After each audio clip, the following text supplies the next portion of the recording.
देश में कैंसर के बढ़ते मामलों से साबित होता है कि लोगों में इस बीमारी के बारे में जागरूकता स्तर बहुत कम है और शुरुआती पहचान नहीं कराने के कारण मरीज का जीवन स्तर खराब हो जाता है।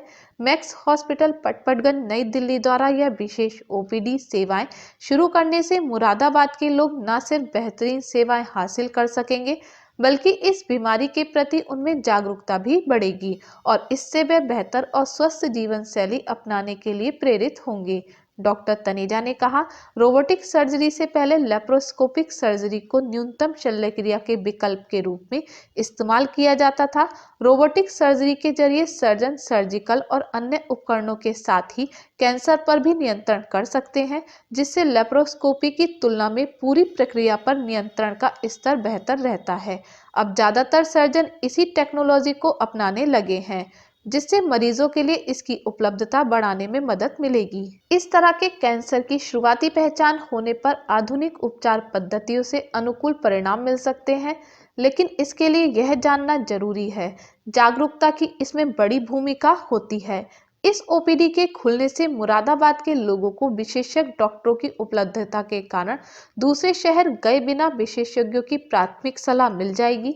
Max super speciality hospital Patparganj नई दिल्ली में सर्जिकल ऑन्कोलॉजी के निर्देशक डॉक्टर सत्यम तनेजा ने कहा, नई एडवांस रोबोटिक सर्जरी से कैंसर के इलाज का अभिनव तरीका मिला है।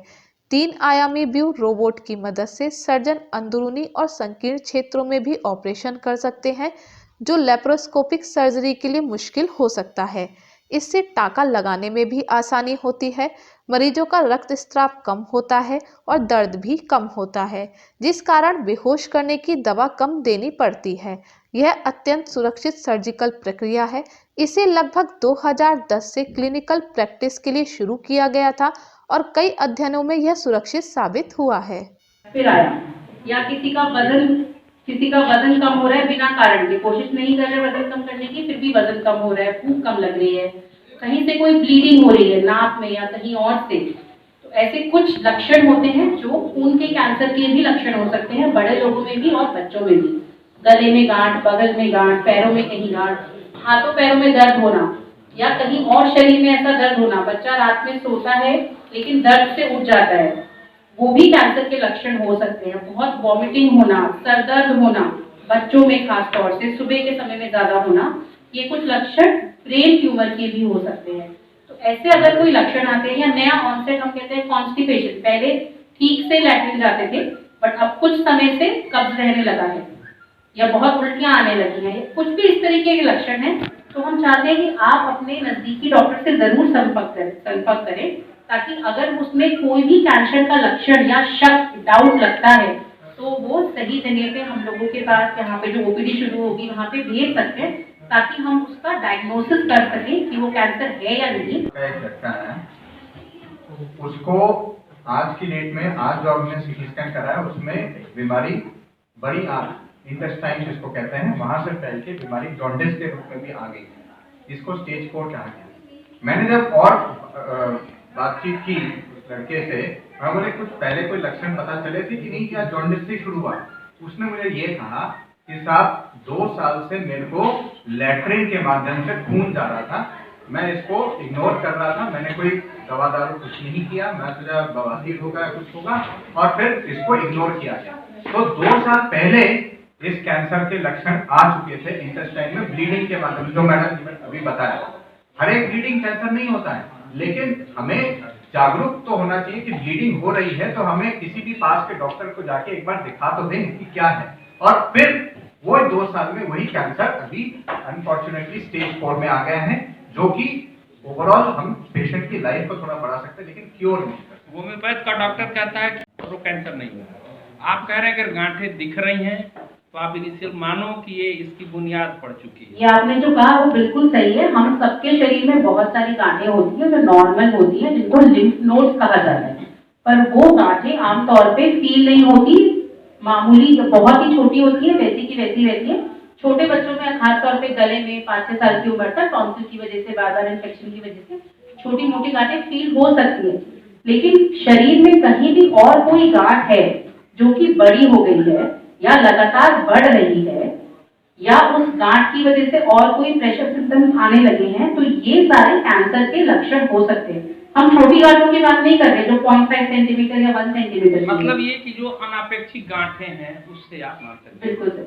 एक मिनट डॉक्टर तनेजा आप पहले मैं आपको एक चीज नहीं, एक बताना मिनट चाहूंगा, ये सारे लक्षण कैंसर के नहीं है, ये वार्निंग साइंस बोलते हैं। अगर ये अपने आप ठीक नहीं हो रहे एक फिजिशियन के ट्रीटमेंट से हफ्ते 10 दिन 15 दिन में, तब इनको कैंसर के लक्षण समझा जाए और एक स्पेशलिस्ट डॉक्टर से मिला जाए। मैं इस आधार पे बात किया हूँ, जो आप बोलती हैं मैं उसको नोट करता हूँ। मैंने कहा अगर ये देख लें तो जिंदगी बची नहीं, सब इसी में आ ही जाएगा। नंबर 1 रुक जाए, हमको ये नहीं चाहिए।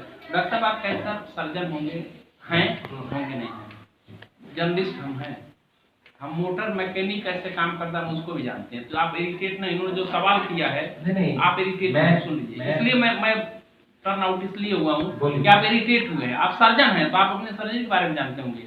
हम जय कारफालैंड मास्टर ऑफ नन जो जर्नलिस्ट है, आप अपने विषय में पारंगत होंगे।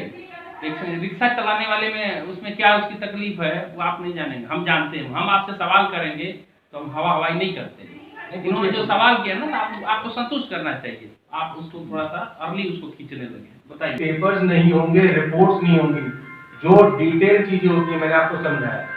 सबसे पहला स्टेप, किसी भी कैंसर का जो कोई पेशेंट आता है उसका कैंसर का डायग्नोसिस बनता है बायोप्सी से।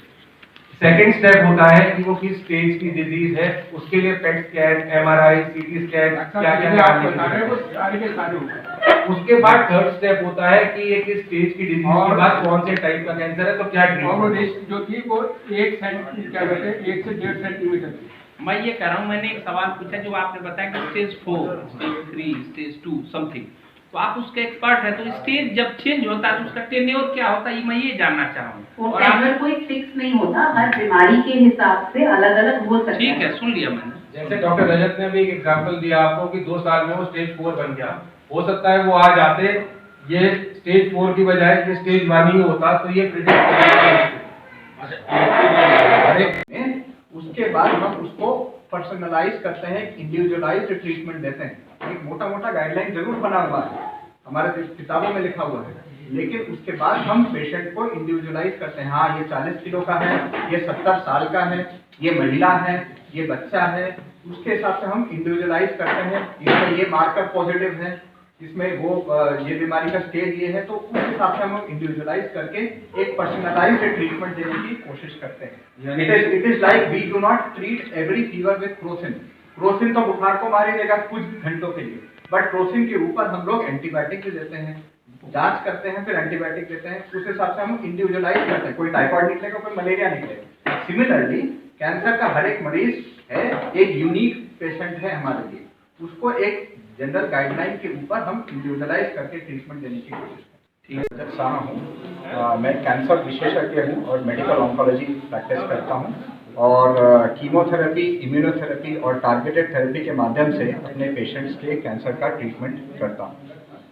मैं यहाँ पे मुरादाबाद में हर दूसरे और चौथे शुक्रवार को पूरा दिन रहता हूँ और साई हॉस्पिटल में अपना ओपीडी कंडक्ट करता हूँ और यहीं पे अपने यहाँ के इस क्षेत्र के पेशेंट्स के लिए अपना वैल्यूएबल ओपिनियन मैं देने की कोशिश करता हूँ। धन्यवाद।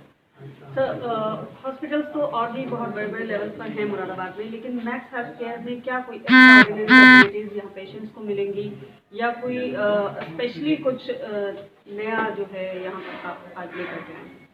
डॉक्टर सत्यम ने कहा कि हमारे पास सर्जरी की फील्ड में रोबोटिक सर्जरी, लैप्रोस्कोपिक सर्जरी और हाईटेक सर्जरी, ये सबसे आधुनिक तरीके हैं सर्जरी के जो कि हमारे मैक्स में उपलब्ध हैं। रेडिएशन के हिसाब से very precise radiation therapy machine, tomotherapy है, साइबर नाइफ है, ये हमारे हॉस्पिटल में मौजूद हैं।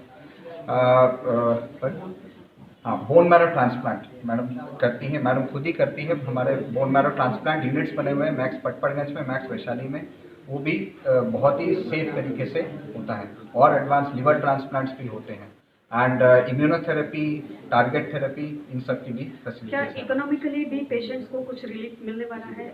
हमारे हॉस्पिटल में approximately 10% to 15% of patients are economically weaker section. EWS card बना हुआ है वो अपने अपने क्षेत्र से EWS कार्ड मजिस्ट्रेट से बनवा के लाते हैं और उनका हम लोग फ्री में इलाज करते हैं, चाहे वो 1 रुपये से लेके 1 लाख रुपए कुछ भी अमाउंट हो, वो फ्री में इलाज होता है। सर्जन सर्जरी करता है, हम अपना कीमोथेरेपी देते हैं, ट्रांसप्लांट भी होता है EWS सेक्शन का, आपने किया भी हुआ है। तो अगर EWS कार्ड होता है, EWS कार्ड डेफिनेटली हर क्षेत्र से हर मजिस्ट्रेट के पास पावर होती है, वो बनाते हैं और इकोनॉमिकली वीकर सेक्शन को हम लोग उस हिसाब से डेफिनेटली करते हैं। मैंने बताया सर्जिकल ऑन्कोलॉजिस्ट हूँ डॉक्टर रजत। यहाँ पे साई हॉस्पिटल में एवरी 2nd और 4th फ्राइडे को आते हैं। मैं यहाँ पे एवरी 1st और 3rd फ्राइडे को यहाँ OPD करूँगा। सो प्रैक्टिकली ये समझें कि हम में से कोई ना कोई एक जना हमारी टीम में से फ्राइडे को यहाँ पे मुरादाबाद के क्षेत्र के कैंसर पेशेंट्स को देखने के लिए साई हॉस्पिटल में उपलब्ध रहेगी। कैंसर, बच्चों की खून की अन्य बीमारी और बच्चों के बोन मैरो ट्रांसप्लांट की विशेषज्ञ हूँ। बच्चों के कैंसर में अच्छी बात ये होती है कि उनका ठीक होने का परसेंटेज बहुत अच्छा होता है, ज़्यादातर बच्चे हमेशा के लिए ठीक हो जाते हैं। हम चाहते हैं कि हमारे इस माध्यम से ये मैसेज सब तक पहुँचे और बच्चों के कैंसर सही समय पे ठीक डायग्नोज हो सके ताकि उनका इलाज सही समय पे हो सके।